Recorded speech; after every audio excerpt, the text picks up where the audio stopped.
Hello, welcome to Tuesday's Look North. In tonight's headlines, waiting game. A funding row means this woman can't have a kidney transplant, even though her husband is a suitable donor.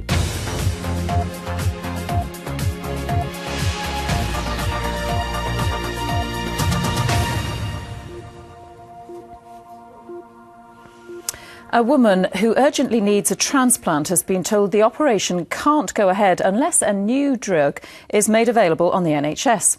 Diane Illingworth from North Walbottle in Newcastle suffers from an incredibly rare condition called aHUS, which mainly affects her kidneys.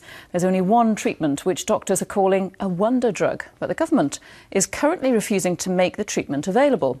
Her husband has offered to be a kidney donor, but the operation has been put back. Stephanie Cleesby reports. Diane has kidney failure. She needs dialysis every day, using a special machine at home for up to 12 hours at a time. She urgently needs a transplant, but the operation can't go ahead without the new drug eculizumab, because doctors say the risk of failure without it is too high. My husband had offered very kindly to be a donor, and we were given a transplant date of February this year.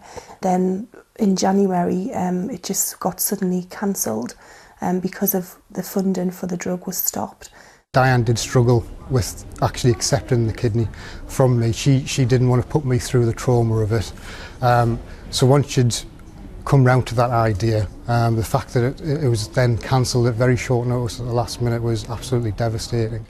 In 2009, Diane was diagnosed with aHUS, an ultra-rare blood condition. She became the first person in the country to be given the drug eculizumab in a trial, but now her treatment's been denied. To have a successful transplant would just change my life completely, and my husband's life as well. We'll be able to do so many things, and now we're in the position where I'm unfortunately on dialysis now until somebody makes a decision that I can have the drug. The government's asked the National Institute for Health and Care Excellence, or NICE, to undertake a review to see if the drug's cost-effective.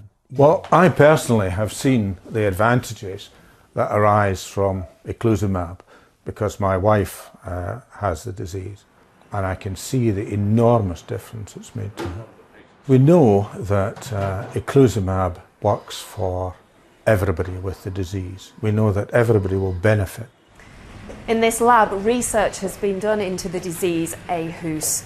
Kidney specialists have compared the new drug to penicillin, saying they've never seen such a dramatic response to a treatment. If and when eculizumab is approved, Newcastle would become the national treatment centre for the disease. A petition with over 25,000 names calling for the life-saving treatment to be made available on the NHS was delivered to Westminster today. Diane's hoping the drug will be approved so that she gets the chance to lead a normal life. And Stephanie Cleesby joins me now. Steph, this new drug was actually approved by the government's body to treat the disease, but the patients can't get hold of it. Is it just about the money? Yes, despite the government's own experts saying that eculizumab is life-saving and recommending it for NHS use, the Health Secretary's referred it to NICE for further advice on affordability, delaying any decision until next year. Now, under 200 people in the UK have the disease aHUS, and NHS England said that they will fund newly arising cases. But that's no help for Diane, who was in the report there. Professor Tim Goodchip's lobbying for eculizumab to be made available for all patients, particularly those on dialysis like Diane, who desperately need it for a transplant. A transplant just transforms people's lives. You can't underestimate how important it is for people on dialysis to get a transplant. So this opportunity has been presented to them, almost dangled in front of them, and has now almost been withdrawn from them. So I feel it's just cruel. So people with the disease at last saw a chance to get a transplant with this drug, so they hope that it will be approved. OK, Steph, thank you.